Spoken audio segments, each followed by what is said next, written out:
Hello there. Have you ever played a grand strategy game? An Excel spreadsheet simulator? A MS Paint map painting game, or whatever you want to call it? If the answer to that question is no, then you've come to the right place. Or if the answer to that question is yes, then this video is still for you actually. Just stick around and you'll find out why. What if I told you that there is a grand strategy game that isn't just about fighting battles and having more soldiers than your opponents? A game that has as much in common with Dungeons & Dragons as it does with Hearts of Iron. If you guess that that game is Crusader Kings 2, since that's the game in the title of the video, you would be entirely correct. Now, I love this game and I am going to indoctrinate you into loving it too. The world is a pretty chaotic place right now, so for some good escapism, how about we jump back in time to the Middle Ages when things were simple and good?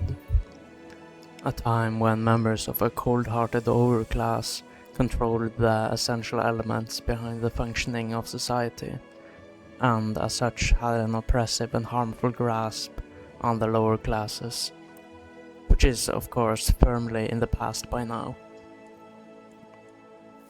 To illustrate what the game actually is, it's a combined grand strategy game and a role-playing game. You play as a character that belongs to a dynasty, and in order to not get a game over, you need to maintain control over at least some amount of land for your lineage in the medieval era. So you need to produce offspring of your dynasty and maintain your feudal holdings.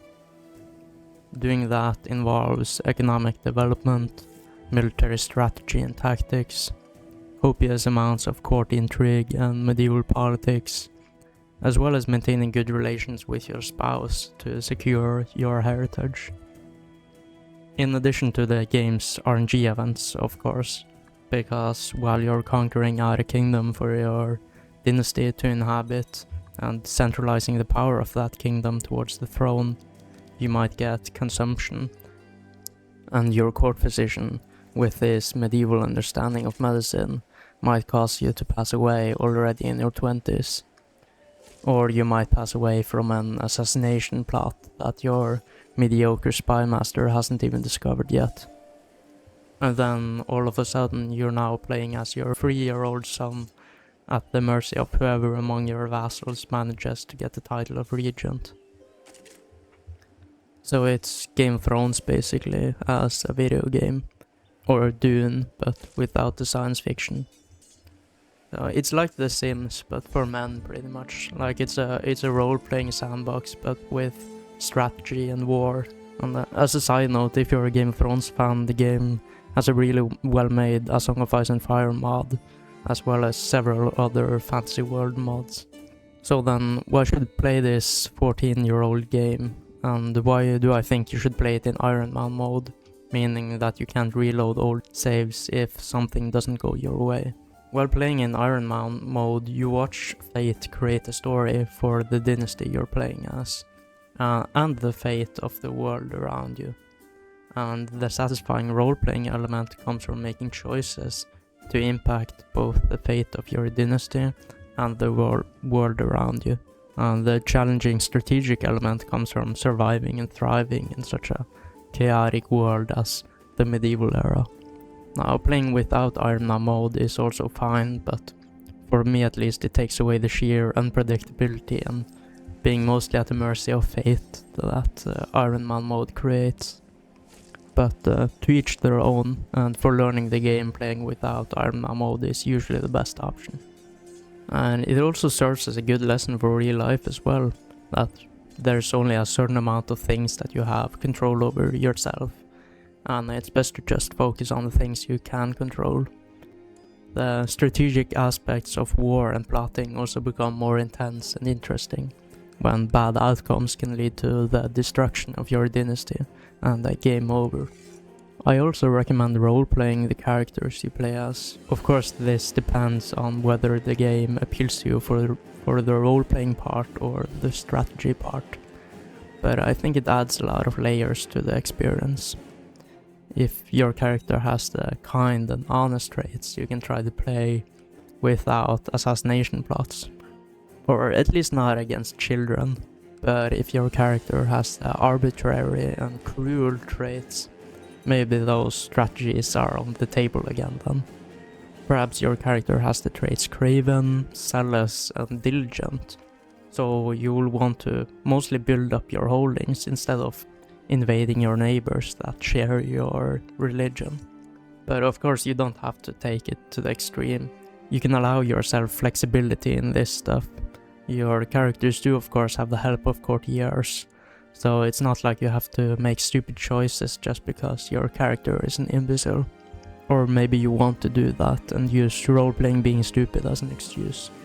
I actually do this in real life, where I make incredibly stupid decisions, but it's actually genius, because I'm just hiding how smart I am, so that I'm manipulating other people into underestimating me. Anyway, another thing that really makes the game good for role-playing is that the AI characters in the game all act in accordance with their traits. Approximately, at least. The game is 14 years old after all. But the changes in the world around your character will depend on many factors outside your control, like the traits of the AI characters, for example. And while the game's political and hierarchical interactions don't entirely capture the complexities of the political games of real life that you might find in the workplace or within public discourse, it's still really interesting to play around with and to strategize on how to advance the cause of one's own character in the chaotic and ruthless political landscape of medieval nobility. So to summarize, I think CK2 perfectly encapsulates the chaos of the world in this day and age, and I think it's quite therapeutic and satisfying to just sit back and watch the story that unfolds before your character, while also affecting that story to your liking as well as you can. Because both in game and in real life, you really can't do any more than that, and just enjoying whatever story ends up being the outcome for you. Now, to illustrate how the game can play out, I will tell you about some interesting stories that arose in a particularly chill playthrough that I recently did, where I actually did not expand through warfare in the beginning. I chose the 1066 start date and chose to play as a randomly selected feudal count or duke. I got the Count of Landeck in modern day Austria. I played as Count Albrecht of Landeck, vassal of the Duke of Bavaria, who is again a vassal of the Holy Roman Emperor. The Count was a greedy and deceitful man, but also highly empathetic and kind, as well as being a socially competent, gregarious man. Realizing that expansion would be expensive, and since I think using powerful allies in offensive wars is a bit cheesy and makes the game too easy for me, I decided to expand the power of my dynasty in other ways. Having 8 children with various women, I married off the sons to several countesses so that their children would be of my dynasty and still inherit the lands of their mother.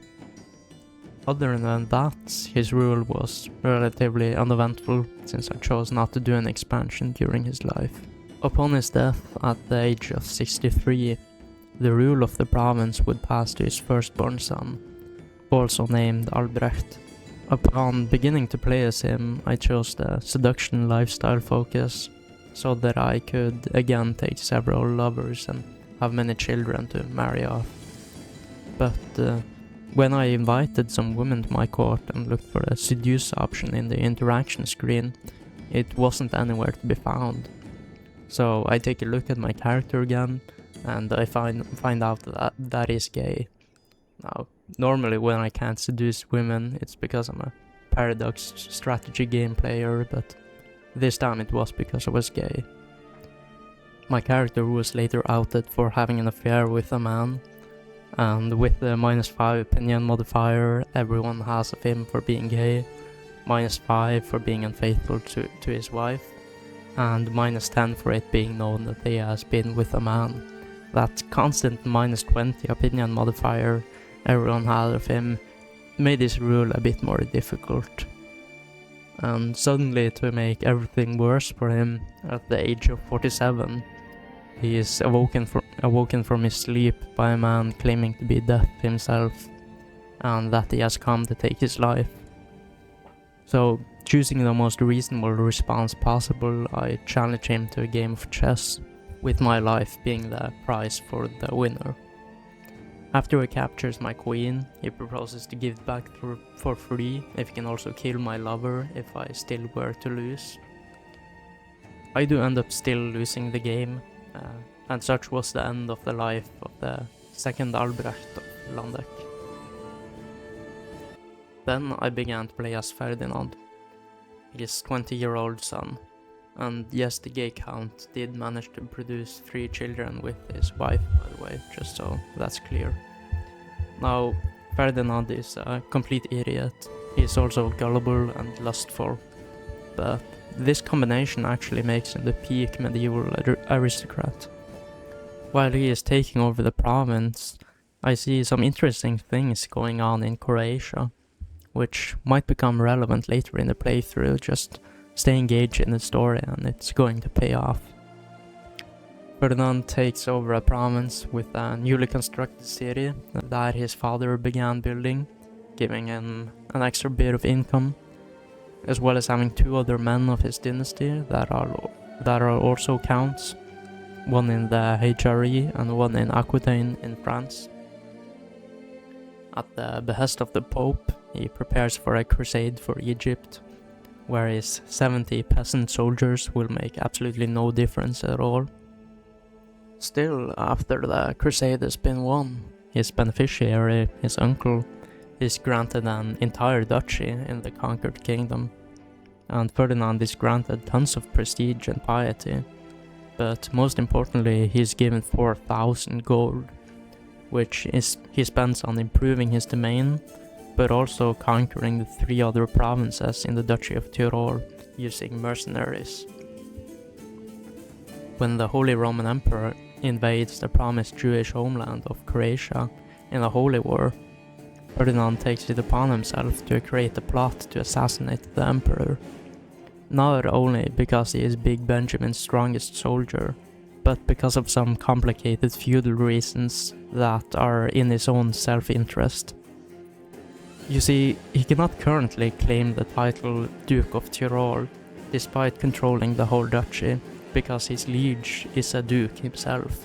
But since the Duke of Bavaria is to be elected as Holy Roman Emperor, were the current emperor to pass away, assassinating the emperor is as such the best way to achieve Ferdinand's ambition of becoming a duke.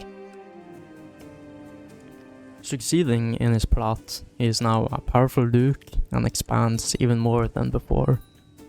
He is even eventually elected as Holy Roman Emperor himself, ironically enough. A precarious position to be in, as we have seen. But as previously stated, Ferdinand is a peak medieval ruler after all, so he succeeds greatly in his role as emperor. With this great amount of prestige and his establishment of 10 new cities in the empire, he builds a legendary bloodline for himself and all of his successors. So if you're gonna take anything away from this video, it's that if Ferdinand can succeed in life, then you will too. At the year 1132, 66 years after I started playing in 1066, Ferdinand is now 50 years old and has grown massively as a person through these 30 years of rulership.